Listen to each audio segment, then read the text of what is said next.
Hey folks, see if you've ever had this problem. You're trying to eat a little healthier, but you're in the grocery store aisle, you're looking at packaging, nutrition labels, and they're so confusing, you don't know what's good for you and what's not.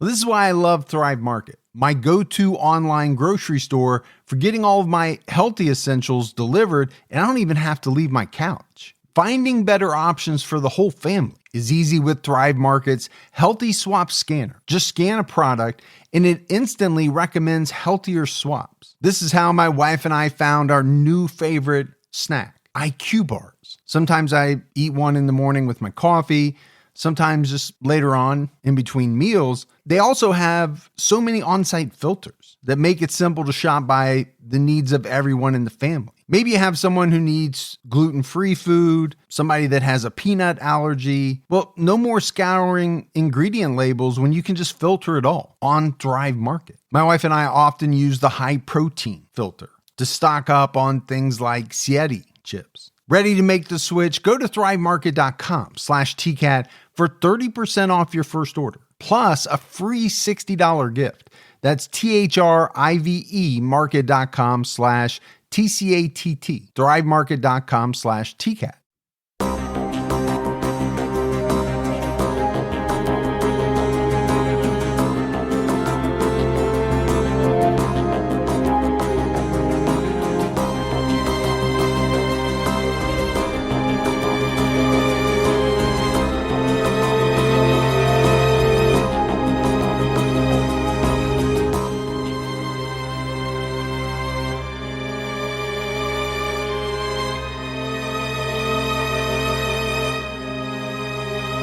Hello, everyone, and welcome to episode 346 of the True Crime All the Time podcast. I'm Mike Ferguson, and with me, as always, is my partner in true crime, Mike Gibson. Gibby, how are you? Hey, I'm doing good, man. How about yourself? I'm doing very well. Yeah. You know, my wife and I are struggling a little bit this week. We dropped our youngest off at college, and, it's just the two of us. Yeah. And it hasn't been that way essentially for 22, 23 years. You guys playing that song, Just the Two of Us?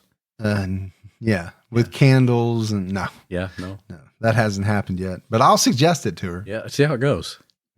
Yeah, I remember I kicked my kids out at 18. I was like, get out, go, goodbye. You lie. You would never do that. All right, let's go ahead and give our Patreon shout outs. We had Carolyn. Hey, Carolyn. Christine Kinney. What's up, Christine? Kelly Bard. Hey, Kelly. Demetrius Anderson. I appreciate that, Demetrius. Anya Hoffman. Oh, Anya. Danita Briscoe. Hey, Danita. Melissa Rogers jumped out at our highest level. Well, thank you so much, Melissa. Michelle Mills. Hey, there's Mills. Silly Lilbit. What's up, Silly? Tiffany Wallace. There's Wallace. Janae Say. Hey, Janae. Easy My 411. Well, appreciate that, Easy. And last but not least, Misty Summer. Well, I like that name, Summer. Yeah. Yeah. Misty, too. Okay. If we go back into the vault. This week, we selected Emily Garten. Hey, appreciate that, Emily. Yeah, appreciate the new support, the continued support on Patreon. We also had a few great PayPal donations from Christian Kaufman. Hey, Christian. Deanna Johnson. What's going on, Deanna? And Tara Lynn Love. Everybody needs some love. Everybody does. So appreciate that as well. So I should make an announcement. Gibbs, Morph and I made one on criminology, but we are going to have like a joint criminology TCAT meetup at CrimeCon. And I think it's Saturday night at 9 in like the Marriott kind of main bar place, I think. You're really good with information. Yeah, I'll double check. But a lot of people have been asking about the meetup. So there definitely is going to be one. I know it's Saturday at 9. I'll confirm the location maybe next week. Will you have on your cowboy hat or something, or some type of hat, or? Well, I guarantee I'll have on some type of hat, like Mickey Mouse ears, something. We'll see. We have an episode out on True Crime All the Time Unsolved right now on Barbara Follett, a famous children's author, got married, got into a fight with her husband one day, walked out of the house and kind of vanished. Never to be seen again. Yeah. So if you haven't done so yet, make sure you check that out. All right, buddy, are you ready to get into this episode of True Crime All the Time? I am ready. We're talking about a poisoner by the name of Audrey Hilley, Audrey poisoned a number of people in her family, and she almost got away with it. Audrey Marie Frazier, who went by the name Marie, was born on June 4th, 1933. Her parents were Huey and Lucille Frazier. Marie grew up in Anniston, Alabama. You ever heard of Anniston? Just Jennifer. We were talking, what was that, last week or a couple of weeks ago about that city in Alabama that Forrest Gump was talking about. Yeah, yeah. And you said it was Tuscaloosa, and I said it wasn't, but I couldn't remember the name of it. Beaumont. And a lot of people have sent in their thoughts. Yeah. Mobile, Greenville, and I haven't gone back to confirm it, but it's like Greenbow, I think. Sounds so familiar. Maybe I'm thinking Beaumont, but maybe it is Greenbow or something to that effect. I'll have to go back and listen to it and check it out. Greenbow, Alabama. Something like that. Yeah. Marie was raised by two aunts for most of her childhood because her parents worked long hours. However, according to researchers from Radford University, her parents spoiled her and she had little discipline. Marie reportedly threw violent tantrums when someone tried to discipline her. Well, you know what happens if you don't discipline a child the right way? No discipline. I mean, think of the Oompa Oompa songs. Did you say Oompa Oompa? Yeah, in the Willy Wonka show. Because I'm pretty sure it's Oompa Loompa. Oh, yeah, those guys. No, these are different guys that you're talking about. Yeah. But there is a thing, right? And it's something my wife and I really worried about. We wanted our kids to have nice stuff. We wanted them to have the things they wanted, but at the same time, we wanted them to not be spoiled. We wanted to make sure that they respected the value of things. And ultimately, they have turned out that way. I'm not saying we did a great job. Maybe it just worked that way, or maybe we did do okay. Sometimes it can be a tough line to walk. It is. It is, because you want to give your kids things. Everything, if you can. Sure. But you don't want them to turn out, like a cartoon version of a spoiled, little kid. Right. Marie met her future husband, Frank Hilley, in 1946, but their relationship was described as contentious. You ever had a contentious relationship besides ours? I was just saying, besides this one? Besides the one you and I have? The word contentious is such a strange word to me because I feel like it could mean a bunch of different things. It could mean you're all out fighting all the time. Right. Or you just don't agree on everything. Yeah. You have little disagreements and spats, or you're throwing down in the kitchen. I don't know. I think you just have to break it down, because I think most marriages and relationships have little arguments throughout the time. Well, at times it can be contentious. I would say almost all marriages to some degree. So Frank was a junior in high school, and it was said that Marie was in junior high. On May 8th, 1951, Marie and Frank got married while he was on leave from the Navy. Frank sent his paychecks to Marie so that she could save them, but she spent the money without telling him. And apparently this was a pattern throughout her life. Marie was suspected of stealing money, lying about finances, and reportedly involved in insurance scams a number of times. Now, we'll talk about some of these incidents, but we can't cover all of them in one episode. That's how many there were. Yeah. Well, I think, when you're not saving the money when you're supposed to, and you're spending it, and you're lying about it, and that snowballs into another cover up. And before you know it, maybe you felt like you have to steal money, maybe perform a little insurance scam to get some money coming in. So you got to be careful out there, Well, and I think of the bond between, partners and the amount of trust that you have with somebody. Sure. Who you marry. And let's just talk about the financial piece of it. Usually one person in the relationship does the bills. My wife does all the bills. Right. I have no idea how much money's in our checking account.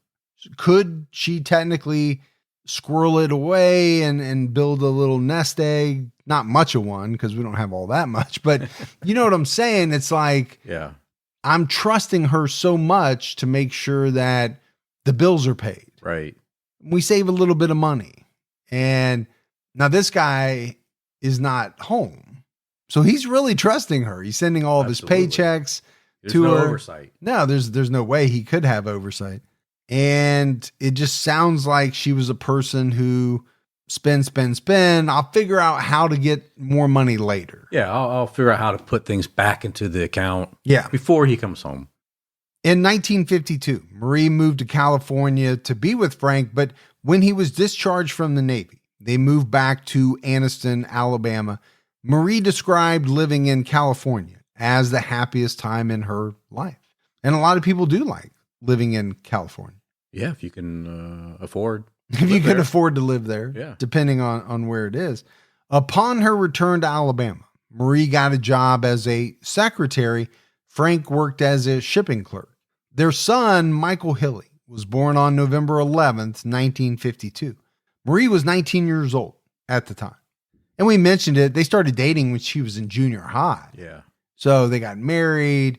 Now they've had a son. She's still only 19 years old. In 1955, Marie followed the case of a woman named Nancy Hazel Doss. This was an Alabama woman who confessed to killing 4 husbands, her mother, sister, grandson, and mother-in-law. And do you remember this one, Gibbs? We covered it on a previous TCAT case. I do. We already mentioned that Audrey or Marie turns out to be a poisoner. So the mere fact that she was following this case, I mean, it's a little bit of foreshadowing of what's to come. It's almost like she idolized. Or she was taking notes. Yeah. She was thinking, well, if this woman could do it, I could do it, but I'll get away with it because I'll do that. And if you think about it, this is not a time where true crime was big at all, right? It wasn't even really known. Yet she's following this case. Kind of tells you, like you said, foreshadows. In 1959, Marie wrote letters she claimed were from other men, and she showed them to Frank. Now, she refused to let him read the letters. Instead, she tore them up in front of him, and she left the scraps where he could easily find them. Frank eventually learned that she wrote them all herself. And when he confronted her about it, Marie said she did it because she feared he didn't love her anymore. So wanted attention, sounds like, right? Yeah, I mean, I think she wanted attention, maybe also wanted to make him a little jealous. She wanted to feel that spark, that something between the two of them. Seems like a strange way to do it, but yeah, I kind of see what she was going for. It seems like it would have been easier just to sit down and say, hey, what's going on? It would be, but you wrote the same darn letters that you said other co-hosts were sending you, Tore them up in front of you. Yeah, but said, and then I'd read them like, that's really strange. That it looks like the same writing, each one of these letters, and I don't know. I'm still here. It was said at this time that Marie was spending over twice her monthly pay on clothes and luxury items. She always checked the mail early to hide the bills from Frank. So, when it came to money, she was very secretive. And I think she had to be just because she was spending too much money. Now, my wife can't really hide that because I can hear the garage door opening when the Amazon guy comes. And so I pretty much have a good idea of what she's buying. Yeah, I think your phone dings too when something is delivered. So it does. I mean, when you start to know Amazon drivers by name, you're inviting them in to have dinner every now and then, you're probably ordering too much stuff. Yeah, that's what I told my wife. I think the other day you were talking to the one about him co-hosting the podcast if I couldn't make it on time. Yeah, because he's here so often. He was already here. I thought, well, if it has to go that route. Marie and Frank's daughter, Carol Marie Hilley, was born on January 14th, 1960. As she grew up, Marie was disappointed by what she called Carol's plain looks and her unwillingness to wear dresses. When Carol was older, Marie suspected that she was a lesbian, which made her angry. She flew into violent rages with Carol's friends, and later Carol would be the victim of some of Marie's insurance scam attempts. So, yeah, we're not in wife/mother of the year territory here. No, of course not. No. By any means. I mean, it's her daughter. She should accept her daughter for however her daughter wants to be, right? If she wants to be plain Jane and not wear dresses, she doesn't want to wear dresses. Yeah. If she, has a preference either way, who cares? It's your daughter. It is. Now, we are talking about the 1960s. Sure, yeah. And that was a different time. People were not very accepting of certain things, but we don't even know if she was a lesbian. It almost makes it sound like just because she had these plain looks, just because she didn't want to wear dresses, Marie suspected that she was a lesbian, and that made her mad. Because you didn't wear a dress. Years later, Carol told the show Snapped, "I couldn't please her no matter what I did. She didn't like what I wore. She didn't like how I thought. She didn't like who I hung out with." In 1962, the family moved to a house that was closer to the wealthy area of Anniston.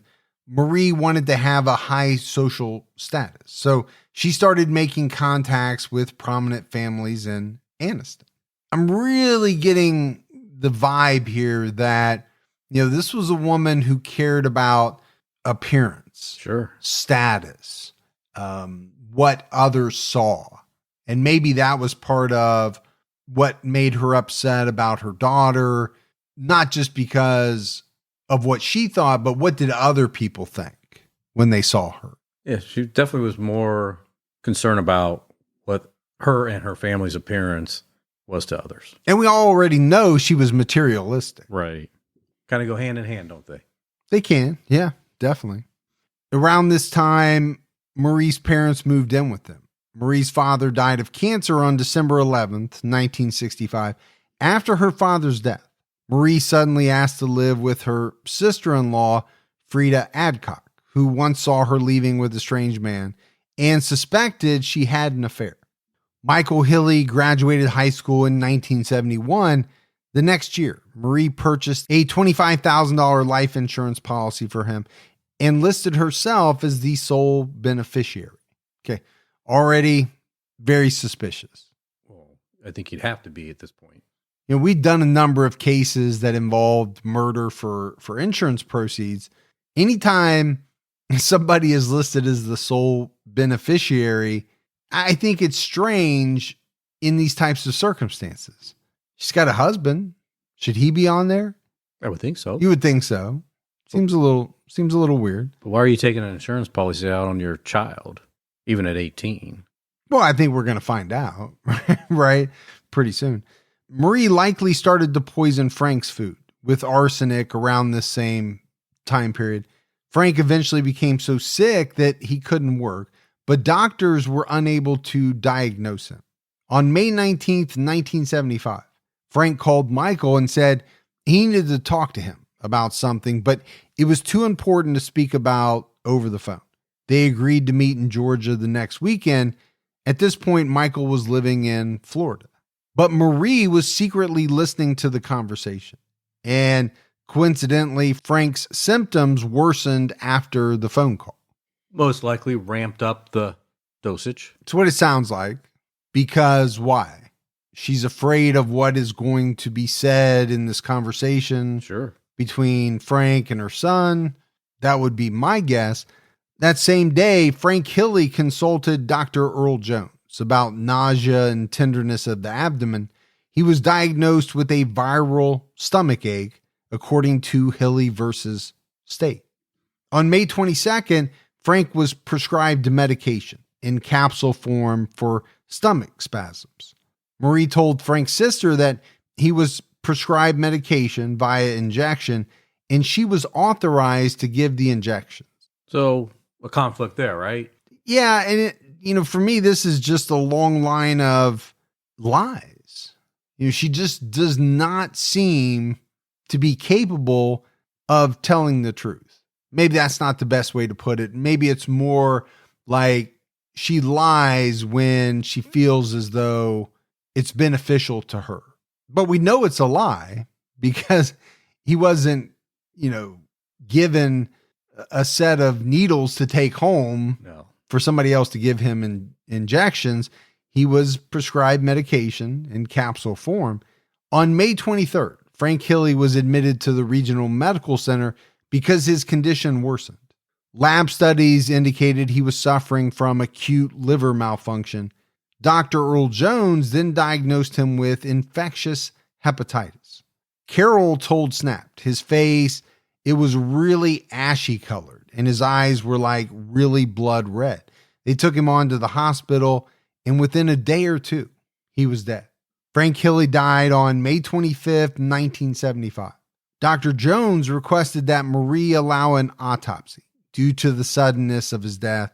The autopsy found that Frank was suffering from hepatitis, swelling of the kidneys and lungs, bilateral pneumonia, and inflammation of the stomach and duodenum.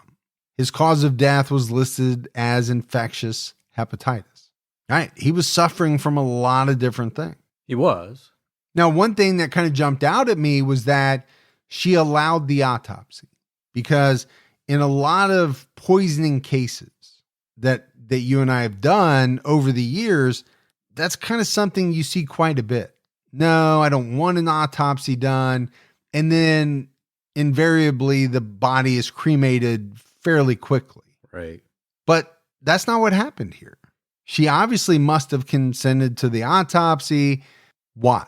I think she felt confident that she found a way to hide the poisoning the way that she gave it to him. Yeah, that was my thought exactly. If you're not confident, then I don't think you allow the autopsy. Authorities later noted that arsenic poisoning and infectious hepatitis have similar symptoms.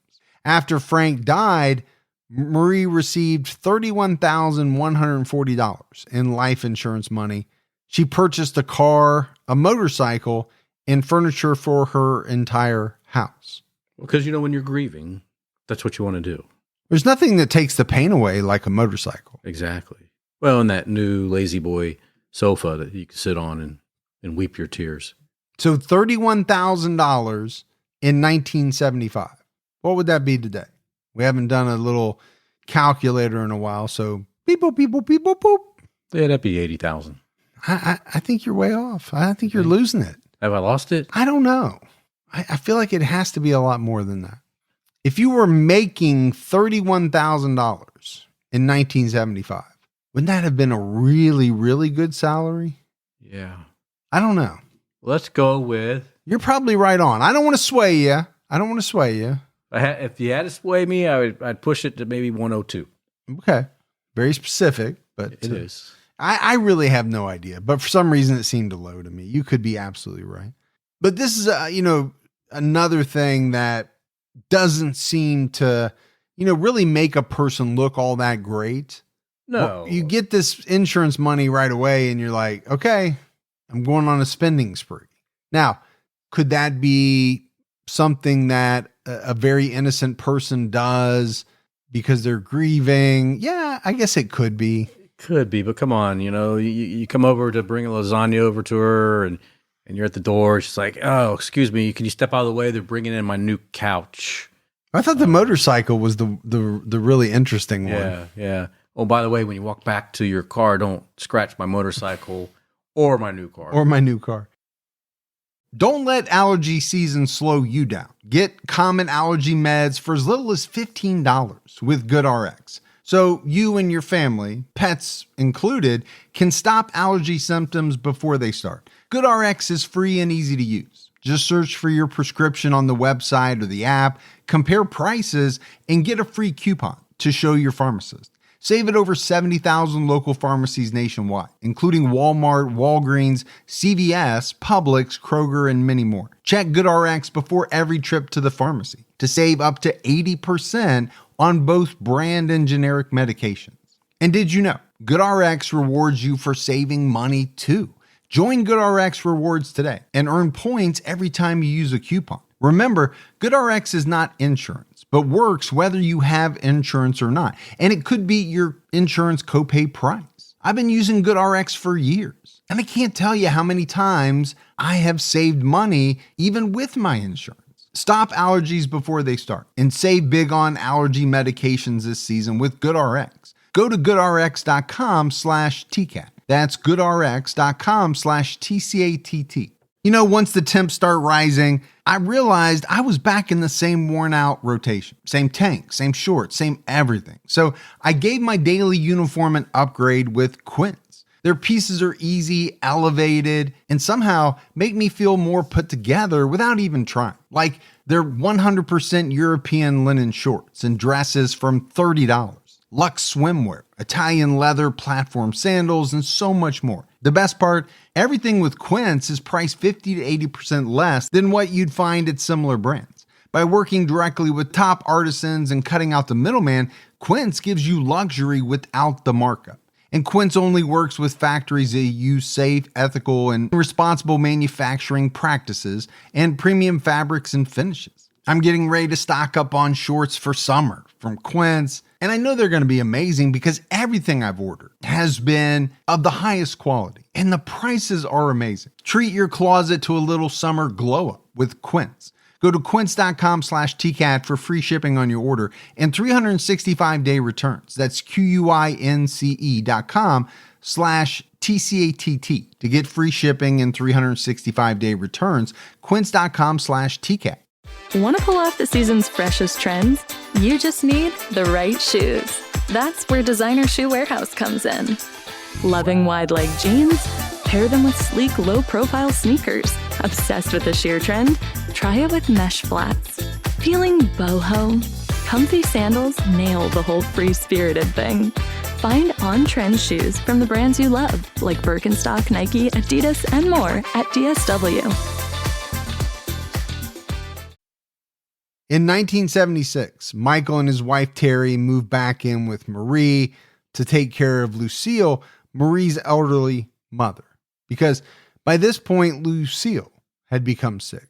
And soon after this, the residents of the house started receiving anonymous threatening notes, which stated that bad things would happen if the family didn't leave Anniston. A neighbor named Doris Ford received similar notes. Marie also reported several cases of vandalism to her insurance company and collected payments. Sounds like she's got some potential scams running. Yeah, I think insurance-wise for sure, but it's the notes that really interest me. Anytime there's written communication, whether it's a killer writing to the police, or in some of the cases we've done, probably most notably on Unsolved, it's notes or phone calls that come to a victim, and it's not sure whether they're real, fake. Why all of a sudden would somebody start sending threatening notes saying, hey, you better get out of Anniston? Yeah. And also, neighbor, you should get out as well. It was later determined that Marie wrote the notes and committed the vandalism herself. I don't think that's too shocking. No. People probably already figured that out. So she's vandalizing her own house and then filing insurance claims and pocketing that money. It's likely that Marie poisoned her daughter-in-law, Terry, which caused her to lose her pregnancy. Michael and Terry moved out of the house after this. Yeah, I don't know how you could stay in the house if you even suspected. Yeah. Well, first of all, losing a child. Exactly. So incredibly difficult. And then if you even had an inkling that it was your mother-in-law that caused it, how could you? Oh, you'd be out of that house in a heartbeat. On September 5th, 1976, Marie's house caught on fire. While no one was home, she sued the Alabama Gas Company for $75,000. Although she lost her lawsuit, she still collected insurance money. Well, she's good with this insurance scam stuff. She's got a lot going on. She's trying different things. And this one was even a little different because she tried to sue the gas company, I'm assuming on the basis that, the gas caused the house fire or something like that. After the fire, Lucille's health declined. Marie offered to inject her with painkillers. On January 4th, 1977, Lucille Frazier died from cancer. So I think one thing's for sure. You don't want Marie Hilley injecting you with anything. I don't think you want her Within 10 feet of you at any time. that, yeah. Marie collected $600 from a burial policy. After Lucille died, the alleged vandalism worsened. Windows were broken, screens were cut. Someone kept prank calling the house. They didn't talk. Instead, the family heard heavy breathing on the other end. Marie blamed her neighbor's 18-year-old son. She claimed that he stole jewelry, gold candlestick holders, a revolver, a tear gas gun, and a hairdryer. So she filed insurance claims for these items. Okay, it does seem like a strange collection. The jewelry I get, a revolver, maybe. I'm not sure who has a tear gas gun just laying around. Apparently she did. And I have no idea what an 18-year-old kid would want with a hairdryer. Yeah, I stole the hairdryer. I got it, guys. You're not making a bunch of money on the used hairdryer? On the used hairdryer market, I wouldn't think. But it was said that Marie was contacting the police department almost daily about these issues.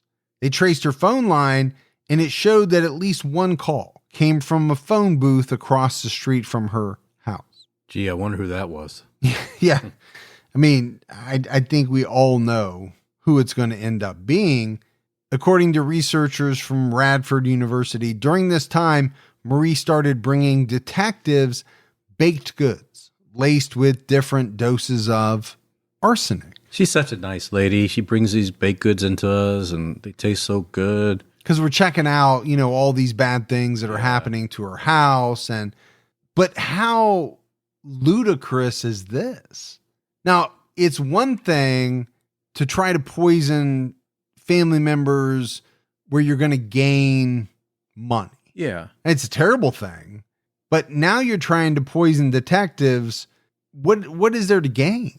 Maybe if one of the detectives die, and if it ever comes back that it was from that type of poisoning, maybe it would make the other detectives look elsewhere. Like, well, we can understand how she might be, somebody in her family died from it, but how did Detective Jones died from that? Because she brought us baked goods? Yeah. So the connection seems like it's there to me, but it also could kind of throw them off a little bit. I guess. I don't know. I'm failing to see the logic. But on June 17th, 1977, Marie contacted Detective Gary Carroll to report smelling gas fumes at her house. The gas company found a valve under the house that would release gas if depressed. Well, you release gas when you're depressed. Yeah, I do. And there's no valve depressed whatsoever. No. But you can almost see how maybe she's setting up another incident at her house involving gas, involving fire. Yeah, of course. She liked that payout last time. Now, this time I'm going to get the detective to come out ahead of time. Maybe he'll confirm the smell of gas, and then when the house catches on fire, I'll win my lawsuit. That's right. I'll get that $75,000 on top of my insurance payout against the gas company. Detective Carroll noted that the harassing calls stopped when the police were tracing Marie's phone. And then they started again once the trace was taken off. How convenient. Some of the calls made to neighbor Doris Ford were traced to the Jenkins manufacturing plant where Marie worked as a secretary. So not the smartest person. No, I mean, it's something that you and I talk about a lot. I'm kind of shocked, to be honest with you, that people get away with some of the things they do, knowing how careless they were, how reckless they were. Now, ultimately, she's going to get caught. We know that. This is an episode of TCAT. This is not unsolved. But I don't think we're talking about a criminal mastermind here. On July 22nd, 1977, another fire started in the house, this time in the closet facing Carol's bedroom door. Soon after, a fire started in the Ford home while Marie and Carol were staying there. Marie accused Doris Ford's boyfriend of starting the fire. Now, I know house fires happen all the time, But to have so many in a short amount of time, and then to have one next door when you're staying there. Yeah. I mean, this is so much more than a coincidence. It can't be a coincidence. People also get struck by lightning, but normally not 2, 3, 4 times. There have been some people, but rare. Yeah, rare. Yeah. Unless you're that guy in Benjamin Button. In what? Benjamin Button. Okay. Just wanted to make sure I heard it. But, I mean, she's not the brightest, but she's still getting away with things. I mean, she did. And that's what amazes me. Yeah. She had a mentor, right? She studied that one. She did. Woman's case. She did. And maybe, in the 70s, it was just a little bit harder to put everything together. Yeah. Without as much in the way of computers and databases or whatever. But it's not like the police didn't know who this lady was. She's trying to poison them. She's calling them out, on a regular basis. That month, Marie sold her house for cash and moved into an apartment with Carol. In August, detectives stopped returning Marie's calls because they believed she was making up the reports of harassment and that she was no longer in danger. And I think that tells you something right there, right? Police are supposed to protect and serve, but at a certain point, they thought, this lady's making all this stuff up. Yeah. Yeah. You can't be wasting our time with this. She's full of BS. In June 1978, Marie and Carol moved to Pompano Beach, Florida, to live with Michael and Terry. They stayed for less than 2 months and then moved back to Anniston. I wonder why they moved back. I like Pompano Beach. It is nice. It is nice. I've never been to Anniston. Yeah. But maybe Pompano Anniston, Beach, Alabama is great too. Pompano Beach is right there next to Fort Lauderdale.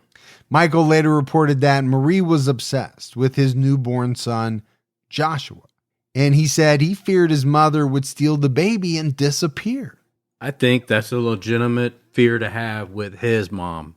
Well, this is the same son and daughter-in-law who thought that she possibly poisoned Terry and caused her to lose one baby.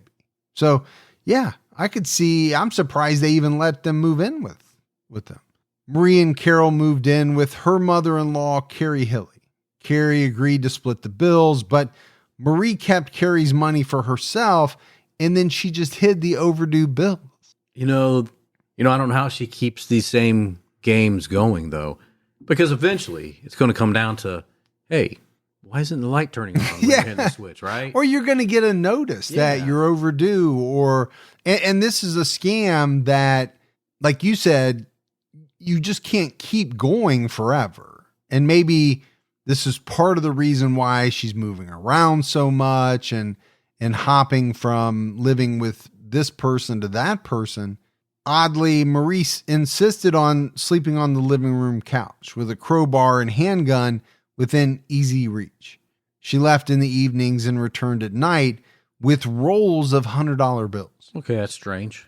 Strange. Now, even stranger because she claimed that she got it from typing jobs, but Carol and Carrie suspected she was gambling. I mean, I've come home with rolls of cash, but it's been singles. And It's been from when I used to perform at the senior club. As Rex West. Yeah. That is understandable. Yeah. Take you 45 minutes just to figure out where they all were in the G-string. I get that. But who has a typing job that pays them rolls of $100 bills? That's the type of job you want to have. Yeah, sign me up for that. But Carrie was so scared of Marie that she couldn't sleep at night. And I get it. If you know everything that has gone on with this woman, I don't think I would feel real comfortable when my head hit the pillow every night either. Yeah, you think in that relationship she would have some type of trust. I mean, she was married to your son for a long, long time. Now, the sleeping with the crowbar and the handgun within easy reach on the couch, I know you do that too. I mean, that's more of a learned training type Jason Bourne thing, but the K-bar knife is always with me. But I don't know why Marie would be doing it. Maybe it has something to do with how she's bringing home these rolls of $100 bills. Yeah. On July 27th, 1978, Marie purchased a $25,000 life insurance policy for her daughter and listed herself as the beneficiary. Happy birthday, honey. I got you a beautiful present. I got a $25,000 life insurance policy on you. For me. For me. So if you die, Yeah. I get $25,000. Yeah. In April 1979, Marie started poisoning Carol. And some family members noticed that she was displaying the same symptoms as Frank had. So she did wait. She at least had the sense to do that, right? Takes out the policy in July of 1978, almost waits a full year before she starts poisoning Carol. You can't do it the week after you take out the policy. I just kind of wonder, how much do you have to hate somebody to do this to them? Because you certainly don't love them. No, I don't think you love them, but do you necessarily have to hate them? Or, as for me, the picture gets painted of Marie, and in my mind, everything just revolves around money. Yeah, greed. Above all else. Yeah. It's not that I hate you, my daughter. Yeah. It's just that I love money more. I love money more. It is the sense that I get. On May 6th, 1979, Carol suffered such severe nausea that she was taken to the ER. She stayed in the hospital for 3 days, but doctors couldn't diagnose her. On the 8th, Carol came home from the hospital, but was violently ill in the morning. Doctors thought she had a psychosomatic illness. Marie seemed very concerned for Carol and wanted to find out what was wrong with her. So they couldn't diagnose her. Then they began thinking, what? This is in her mind? Potentially. From April to August of 79, Carol was hospitalized several times. It was said that Marie poisoned everything she brought to the hospital, causing Carol to lose about 20 pounds. Marie also told Carol that she found money from Frank's stock investments and she would give her $10,000 for a car. But when Carol was out of the hospital and tried to get the car, Marie poisoned her and she had to return to the hospital. So what do you think she was attempting to do with this, I'll buy you a car? My thought is that it was an effort to maybe allay suspicion on the part of Carol. Obviously, my mom's not trying to hurt me. She's going to give me $10,000 to buy a car. Yeah, she loves me. But there's no doubt that this was getting to Carol. She attempted to end her life by overdosing on Tylenol. In June 1979, Michael visited Marie and confronted her about her finances. She told him that Frank left her the stock in the company he used to work for, but she couldn't collect it. They made plans to go to the bank after breakfast, but Marie poisoned Michael's food so that he would be too sick to go. So there's a real pattern here, right? Anytime I don't want you to be able to do something, I will poison you. To make sure you can't do it. Yeah. Yeah. Now, eventually, I'm going to kill people to collect on life insurance. But this is like poisoning just so they don't figure things out. They're too ill to leave the house to go somewhere. Right. Yeah. That month, Carol decided to rent an apartment despite her mother's objections. Marie started to insist that she spend the night with Carol. Carol caught her mother disconnecting her phone, which she thought she was doing to avoid creditors. So again, it sounds to me like Carol was trying to get away from her mom, but she couldn't because Marie needs to be with Carol. Sure. Somehow she's going to collect on this $25,000 life insurance policy. To do that, she needs to be around her daughter, make sure her daughter's getting her daily dose. Exactly. In August, the manager of a furniture store called Michael and told him that Marie's check had bounced. She purchased over $2,000 in furniture for Carol's apartment. Marie also sold a car she purchased in her son's name without paying it off. Well, she's good at those type of scams. She is, but again, what it shows me is that she just didn't care about her family. She was willing to do pretty much anything to them in order to get money, to get what she wanted, whether it was ruining their credit, or as we're going to see, ultimately killing them. Also in August, Marie gave Carol an injection she claimed would help her relieve nausea. After receiving the injection, Carol experienced numbness in her fingers and weakness in her legs. Again, go back to my earlier statement. Do not let this woman give you an injection. Let her give you anything. On August 22nd, Carol was admitted to the Anniston Hospital. But again, a doctor could not diagnose her. On the 29th, the doctor sent her to the Caraway Methodist Hospital in Birmingham to see Dr. John Elmore for a psychiatric evaluation. So it really does seem as though they can't diagnose what's wrong with her, and they believe it's all in her mind. Psychosomatic. Right. Now they're sending her to see a psychiatrist. Dr. John Elmore advised Marie to put Carol in the psychiatric ward of the hospital. By the time she was admitted, Carol couldn't walk or stand. Marie told friends and family that Carol had leukemia. Now that right there gives me a little bit of a Gypsy Rose vibe. It sure does. It's almost as if we know that she's trying to poison her to collect life insurance money, but maybe she's trying to get a little sympathy out of it as well from other people. Carol received 2 more injections from her mother. Marie told her it would help improve the weakness in her legs. She also told Carol that no one could find out about the injections because she received the medication from Doris Ford, who was a nurse, and she could lose her job if someone found out. Doris Ford would later testify that she never gave Marie any medication. Carol promised she would keep the secret, but she told a friend about the injections. And this friend told the family. Yeah, and thankfully so, right?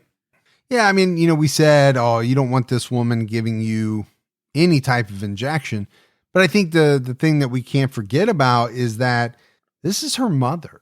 I mean, who do you trust more than your own mom?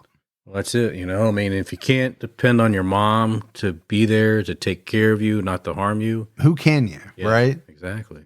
So it's kind of hard to put any of this on Carol because I think most of us in this position, if your mom came to you, my mom's a nurse. If she came to me and said, hey, here's what we need to do. Yeah. I trust my mom. She's not going to hurt me. You're going to say, okay, Mom. Even the smallest step forward can make a big difference in your financial future. When you open a Chime checking account, you're one step closer to a better financial future with no maintenance fees, fee-free overdraft up to $200, or getting paid up to 2 days early with direct deposit. Making progress has never been easier. I think we've all been in that position where we've had an overdraft. Well, with Chime, you can overdraft up to $200 with no fees. That's amazing. And they have over 50,000 fee-free ATMs. Make progress towards a better financial future with Chime. Open your account in 2 minutes at chime.com/TCAT.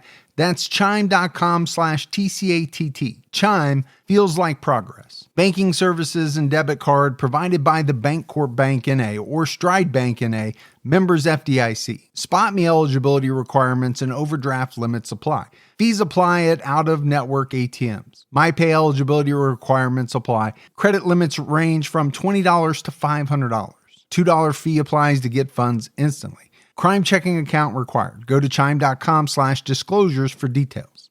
True Crime All the Time is sponsored by BetterHelp. Folks, therapy can feel like a big investment, but let's think about the state of your mind. It's just as important as your physical health. Traditional in-person therapy can cost anywhere from $100 to $250 per session, which adds up really fast. But with BetterHelp Online Therapy, you can save, on average, up to 50% per session. With BetterHelp, you pay a flat fee for weekly sessions, saving you big on cost and time. And you get quality care at a price that makes sense and can help you with anything from anxiety to everyday stress. Your mental health is worth it, and now it's within reach. I've used the BetterHelp service for years, and I love the fact that, I can connect with a therapist in a comfortable spot in my home on my laptop. With over 30,000 therapists BetterHelp is the world's largest online therapy platform, having served over 5 million people globally. Your well-being is worth it. Visit betterhelp.com/TCAT today to get 10% off your first month.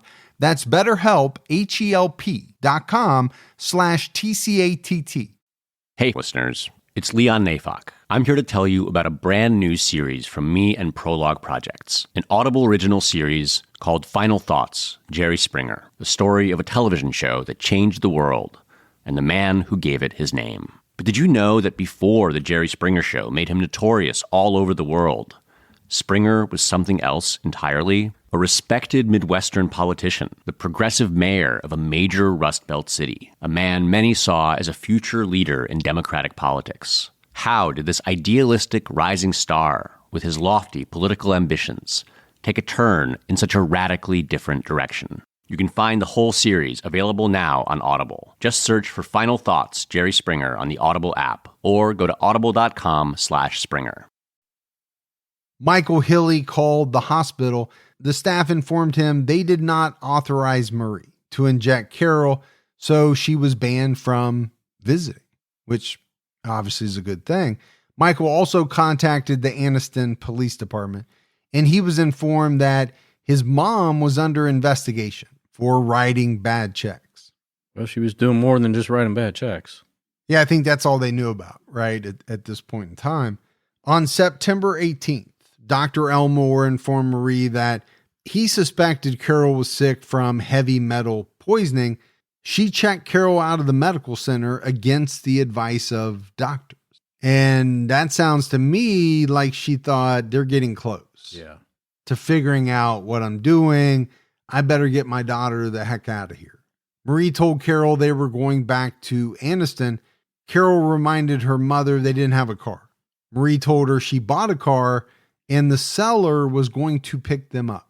On September 19th, Marie became sick with the same symptoms as Carol, so they went to University Hospital, and Marie had Carol admitted, not herself. Now, one thing I do think is very strange. I think most of the time, if you're a poisoner and you are really trying to kill somebody, Right. you wouldn't want them to go to the hospital as much as her daughter is going. No, I think you'd want to try to avoid it. But it's almost like she faked the symptoms just to get Carol there so that she could admit her. Dr. Michael Thompson contacted Dr. Elmore from the previous hospital, and he looked for symptoms of poisoning. He found what was called Aldrich Mees, lines under her nails, which is a sign of arsenic poisoning. Dr. Thompson tested Carol's hair and found 50 times the normal arsenic level. Wow. It seems like a lot. It does. I don't know what the normal level is, but 50 times any normal level doesn't seem good. Marie was arrested in the hospital waiting room for bad checks worth approximately $6,500. That's a lot of bad checks back then. It sure was. Carol was transferred to another hospital for a toxicology test, and there she tested positive for arsenic poisoning. And that's when detectives discovered that Marie took out a $25,000 life insurance policy on Carol and listed herself as the beneficiary. And my thought is that's when things had to start to click, right? In the minds of detectives, law enforcement, something is not right here. The Alabama Department of Forensic Sciences tested Carol's hair on October 3rd, and they could tell by analyzing the hair at different lengths that Carol was given larger doses of arsenic over a period of 4 to 8 months, right? So they can tell at the scalp, they can tell in the middle, they can tell what it is at the end. At certain points, it was 100 times the normal level. Thankfully, her condition started to improve while she was at the hospital. But that only makes sense because Marie doesn't have access to her. She can't keep poisoning her, so she is going to get better. But what this did was it led authorities to look back at Frank's death. Because if they thought that Marie was possibly poisoning Carol, I think it's a natural leap to question whether or not she had been poisoning her husband, Frank. They exhumed his body. They took samples and found out that his body contained 10 to 100 times the normal level of arsenic. It was concluded that he died from arsenic poisoning. He also suffered from chronic arsenic poisoning, which meant he was poisoned for months before he died. Now, does this prove that Marie did it? I would say no, but I think police are heading in the right direction. Yeah, I think it helps. I think it helps them close in on her. Frida Adcock, Frank's sister, believed Marie murdered him. On October 6th, she searched her mother's home, where Marie and Carol used to live, and found a medicine vial in an open cosmetic case. Arsenic was found in the vial. And on October 9th, 1979, Marie was arrested for attempted murder while she was in jail for the bad check charges. On the 11th, testing was performed on Lucille Frazier's body at the Department of Forensic Science. The police later found significant but not fatal amounts of arsenic in the blood of Lucille Frazier and Carrie Hilley. It was said Carrie Hilley was being treated for stomach disorders at a local hospital. Gibbs, this woman was just running around poisoning everyone. Yes, she was. In her family. On October 21st, Frida Adcock found a bottle of rat poison in the basement among Marie's belongings. This bottle contained an arsenic solution. On October 25th, Marie was indicted for the murder of Frank Hilley, the attempted murder of her daughter Carol, and 2 bad check charges. Yeah, you threw the bad check charges in there for the extra stuff. Might as well. Yeah. The authorities suspected that Marie had poisoned multiple people, including other relatives, neighbors, and even business associates. So I said she's out poisoning all of her family members. She's just poisoning anyone that either is in her way, she doesn't like. Well, we know she poisoned the police officer, the detectives. On November 9th, 1979, Marie was approved for bond and released from jail. Her attorney paid for her to stay in a hotel. And I found that kind of odd. I do too. You know, if you think this is a woman who has poisoned people all over town, you're going to let her out? Marie checked into the Birmingham Roadway Inn using the name Emily Stevens. She arranged a meeting with her attorney at the hotel for November 18th. When he arrived, Marie was gone. He found a note in the room stating that Marie had been kidnapped and asking her attorney not to follow her. Yeah, that's going to be believable. I mean, I hate to laugh because people have lost their lives. And obviously, a lot of this story is tragic, but this is comedic in the way that, you know, she went about this. I mean, look, if someone wanted to kidnap her, they would just kidnap her. They're going to leave a note behind for her attorney. By the way, her attorney, please don't follow us. So first of all, they would have to know that she has a meeting scheduled with this attorney. Exactly. Second of all, they would have to know that she's staying there under an alias. There's the other part. So we're just really, none of it makes sense, right? Marie was reported missing, but obviously the police suspected that she faked her kidnapping. Carrie Hilley died the day Marie went missing. It was believed that she died of natural causes. The local coroner reported that the family told him she suffered from an ulcer and diabetes. On November 20th, the Calhoun County Sheriff announced that a car stolen from one of Marie's relatives had been found out of state. Marie was a suspect in the car theft and burglary of John Key, who lived in Blue Mountain, Alabama. Other items were taken from the house, and a note was left that said, according to the Anniston Star, "We got what we wanted, and if you call the police, we'll burn you out." The car can be found in Gadsden. So who's we?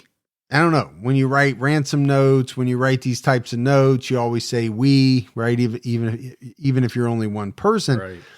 But here's what jumped out to me. You're a thief, basically saying, we'll get you if you reach out to the police. Oh, but by the way, your car can be found in Gadsden. Yeah, let me tell you where we're going to park it. Yeah, because we care about that. We care about the fact that we want you to get it back. And I don't think you call the police and tell them to be looking for us in that town. In Gadsden. The car was actually found in Marietta, Georgia. The authorities told the press that if Marie didn't show up for her December 3rd court date, a warrant would be issued for her arrest. On January 11, 1980, Marie was indicted for the first-degree murder of Frank Hilley by a Calhoun County grand jury. A federal warrant was issued charging Marie with unlawful flight to avoid prosecution after she failed to appear to stand trial for the attempted murder charge. In 1980, Marie met a man named John Holman at a bar in Florida. She told him her name was Robbie Hannon and that she was a Florida resident. On May 29th, 1981, John and Marie, going by the alias Robbie, got married after just a few months of dating. They moved to Marlow, New Hampshire. She got a job as a secretary in the city of Keene, New Hampshire. Wow, she was able to really work herself into that relationship and made him believe everything. Quickly. Yeah. And I'm thinking she got him to move from Florida to New Hampshire. Well, that's one way to throw off the scent. On January 4th, 1983, Detective Barry Hunter from the New Hampshire State Police began investigating the death of Robbie L. Holman. Back in the summer of 1982, Robbie Holman told John that she had to travel home to Texas to receive treatment for a blood disease and to visit her sister, Terry Martin. In the fall, John received a call from Terry Martin informing him that Robbie died and her body was donated to science. According to Terry, Robbie wanted her to travel back to New Hampshire to meet him. When she arrived, John noticed that she looked exactly like Robbie, but she had lost weight and her hair was a different color. She moved in with John and visited Robbie's former workplace to inform them of her death. Terry also got a job at the Book Press in Brattleboro, Vermont. Robbie's former coworkers were suspicious and they contacted the police. I mean, wow. You can't make this stuff up. No, you cannot. Terry Martin had the local paper run an obituary on her sister, which was published on November 13th, 1982. Investigators were unable to corroborate the information in the obituary, and they came to believe that Terry Martin was a federal fugitive. So on January 12th, 1983, Detective Barry Hunter and Special Agent David Steele from the FBI approached Terry Martin and informed her they thought she was faking her identity. She agreed to go with them to the police station. So she's gone through all of this. Yeah. And this is a lot. It is a lot. And then she's like, yeah, no problem. I'll go with you to the police station. Yeah. She knows she's going to be caught. Maybe she was just tired. Maybe because it would be tiring doing everything that she's done. After being informed of her rights, Terry identified herself as Audrey Marie Hilley. She said she was wanted on bad check charges and an attempted murder charge, according to State versus Hilley. Other sources say that Marie only admitted she was wanted for bad checks and that the police ran her name through a database and realized she was wanted for murder. Marie explained how she faked her death as Robbie Holman and took on the identity of Terry Martin. So I just want to throw out a scenario. You're on the run, which is not that unlikely. No. It could happen. It could. And you say, hey, Ferg, I got to go visit somebody down in Texas. Yeah. You come back sometime later, you've lost some weight, and you've changed your hair color, and you have a new name. Am I not going to know it's you? Yeah, I think you're going to be like, yeah, you can tell me you're Rex West all you want. I know you're Gibby. That makes no sense. And she thought she was going to fake this guy out that she married just by losing a little bit of weight and changing her hair color. So Marie was eventually extradited to Alabama. John Holman was shocked to learn the true identity of his wife. I bet he was. But he continued to support her throughout the trial. How does that work? Obviously, he was really taken by her. Are you Robbie Holman? Are you Terry Martin? Nope. neither. My name is actually Audrey Hilley, and I'm on trial for murder. By the way, try this arsenic sandwich I made you. Easy on the arsenic. Yeah. I just feel like you'd be so shocked to learn the details about this woman, you fell in love with, you married, but then you find out that she's wanted for murder. But through all that, you're gonna stand by her. You must have really been in love. Must have been. Jury selection for Marie's trial started on May 30th, 1983. And we've talked about, a lot of the evidence that was presented at trial already throughout the episode. One important witness was Marie's former cellmate, Priscilla Lang. Lang testified that Marie told her she poisoned Carol and Frank because she believed Carol was a lesbian and that Frank was standing up for her, which made her jealous. Well, that could have been somewhat true, but I think she still did it for the money. Oh, yeah. I think absolutely she did it for the money. You're right. She could have been upset about these other things, but I don't think that's the reason why she killed and or tried to kill. At first, Marie claimed she didn't know why she was charged, but a few days later, she blamed her sister-in-law, Frida Adcock. Around March 1983, she said she killed her husband and tried to kill Carol by dosing her food with arsenic. Lang testified that they planned an escape from the county jail 2 months earlier. Marie claimed she had a cousin in North Carolina who could give them a tool to cut through steel bars. The plot failed when Lang was transferred to state prison. So I'm always leery of, the cellmate kind of informant. I don't know that there was anything in it for this person. And for me, that does make a big difference. But it does ring a little bit true because we talked about Marie being upset that she thought Carol was a lesbian. And I think Marie had issues with anybody that came between her and any other relationship she was in. Like even with her son, I don't think she cared for her son's wife. Yeah. Mm-hmm. Yeah, you might be onto something there. But to me, this does give Lang's testimony a little bit more credibility because she's saying something that other people had said about Marie believing that Carol was a lesbian. Now, again, to your point, I don't think that's why she killed Frank, and I don't think that's why she was trying to kill Carol. On June 8th, Marie was found guilty of first-degree murder and attempted murder. On June 9th, Marie was sentenced to life plus 20 years. The sentences were consecutive, meaning it would be 10 to 16 and a half years before she could get parole. According to the Anniston Star, Marie said at the sentencing, "I still maintain my innocence. I did not administer poison to Carol." Marie lost her appeal to the Court of Criminal Appeals on April 23rd, 1985. In February 1987, Marie earned a 3-day pass out of prison. This was her first weekend pass, but she had been given 4 8-hour passes earlier with no incidents. She was released on February 19th and spent the weekend with John Holman at a boarding house in Anniston. And, this kind of shocked me. This is a woman who's in prison for murder. Right. And, we kind of talk about this happening in other countries. Sure we do. Canada especially, people getting passes and allowed to kind of go off on their own and then are expected to show back up at a certain time at prison. We don't hear about it as much here in the US. So this did kind of jump out at me. So, she spent this weekend with John, and on her final day of freedom, she told him that she was going to visit her mother's grave, but instead she went on the run for a second time. I can't go back, man. I'm going to make a run for it.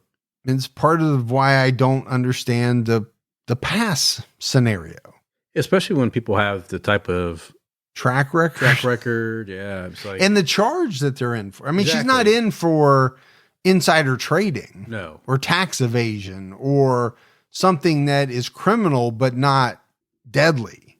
On February 22nd, 1987, Marie was declared a fugitive when she failed to return to prison. John contacted the police and told them Marie left a note saying she was going to Canada with a friend named Walter.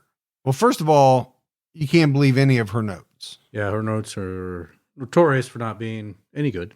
If anything, they're diversions, they're falsehoods. At the time of her escape, Alabama was experiencing rain and low temperatures.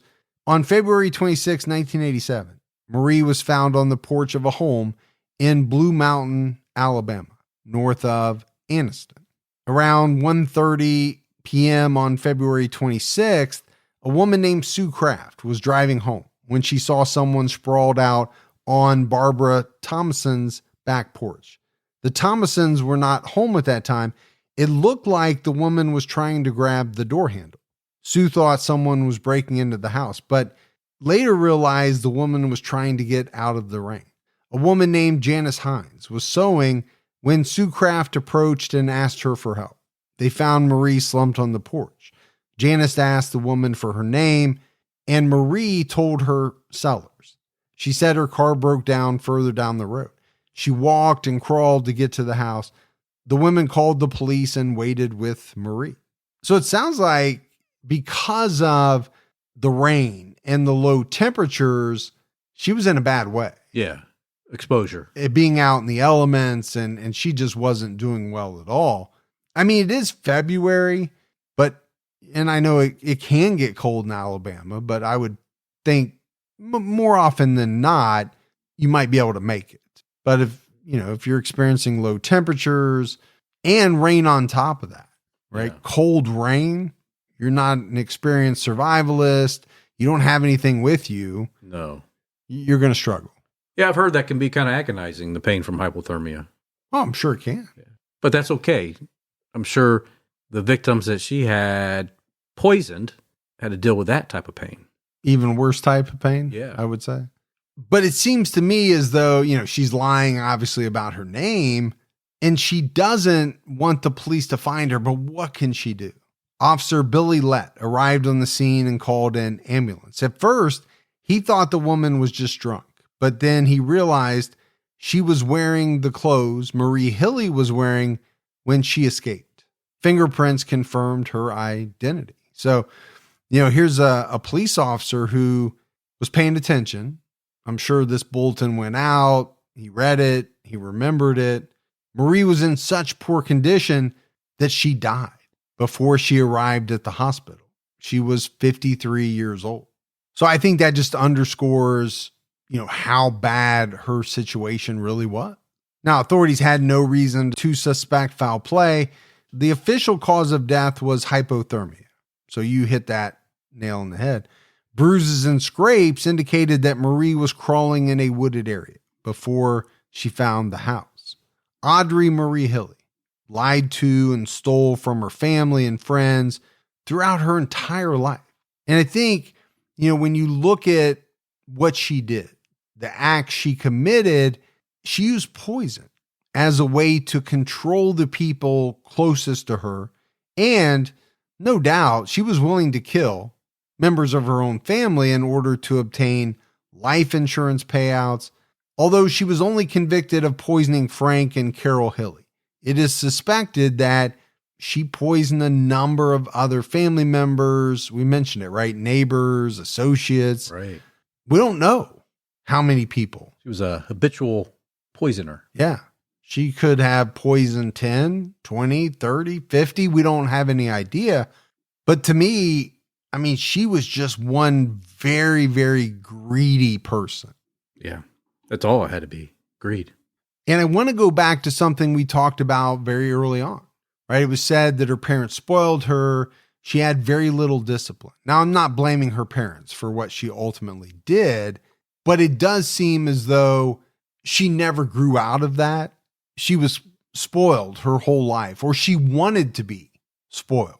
She wanted to live this lavish lifestyle. Yeah. And if she couldn't do it on the salaries that she and her husband made, okay, she was going to figure out another way to do it. Bad checks, selling cars that she took out in her son's name, not paying it off, taking the money. She felt like she deserved to have that lifestyle. Yeah, I think she felt entitled, and she was going to do whatever she had to do to get it. Yeah.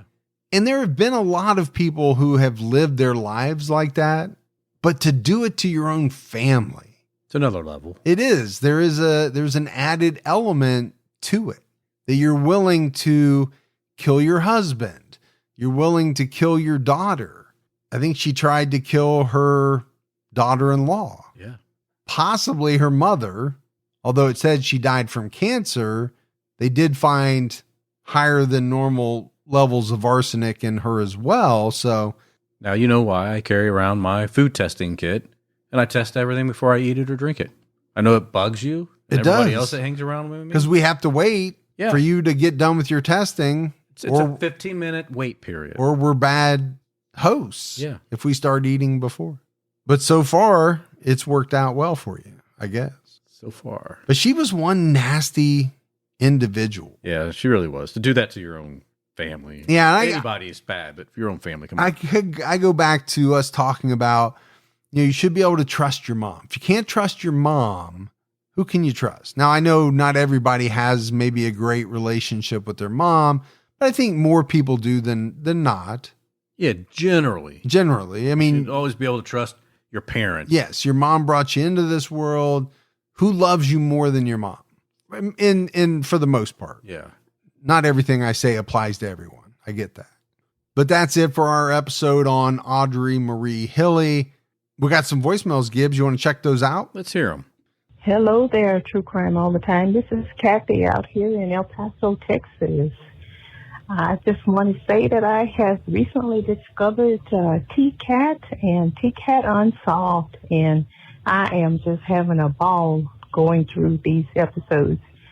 And one thing I wanted to say is that recently I listened to Daniel Robinson, and on another podcast I had heard about this case, but I thought there must be more to the situation than I was hearing. And so today I found out that his demeanor changed once he met this young lady and became fixated on her. And that's what was missing from before, because I wondered why in the world would all of a sudden he would change so much and just go off, without telling anyone he was going anywhere.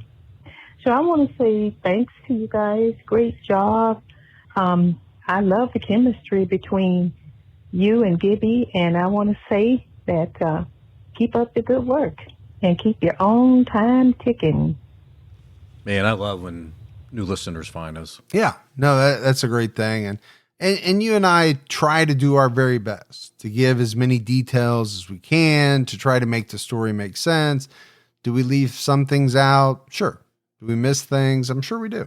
But we try to do the very best that we can. We do. Hey guys, this is your longtime listener Jade calling again. I decided to wait to do Dennis Nielsen just in 1 week, so I just listened to part one, and I'm on to part two here. But I spit out my coffee laughing when you guys were talking about Buffalo Bill from Silence of the Lambs, and you're picturing him when he's tucking things away and wearing a kimono. And then Gibby's like, have you ever tried that? And you're like, which one? Tucking or wearing a kimono? He's like, both. And I died laughing. And my husband was like, what are you listening to? Anyway, you guys never fail to crack me up. Also, I have a case suggestion because I recently learned about this. I'm a Canadian girl, but I just recently learned about the Ant Hill Kids. Seriously, have you ever heard about this cult? It was out of the 70s and the 80s. I had never heard of it. I was mind blown. It's absolutely the craziest thing I've ever heard since even the Manson stuff. So anyway, check it out if you haven't already checked it out. And maybe put that on the list because it's so good. Love you guys. Keep your own time ticking. I have not heard of that. Me neither. And so we will definitely put it on the list. I just watched a kind of a short 3 or 4 episode thing on cults on Netflix. It was kind of strange the way that they did it, but I didn't like how they did it. No, I didn't like the way they did it either, because it was like almost like if you want to be a cult leader, here's what to do. I know what they meant, Sure. but it was strange the way they did it. But I do like stories about cults. Yeah. And we probably need to do more. So we'll check that one out. To tuck or not tuck? That is the question. Maybe for you. So that is it for another episode of True Crime All the Time. Now you got me laughing. So for Mike, Yeah, Gibby. stay safe and keep your own time ticking.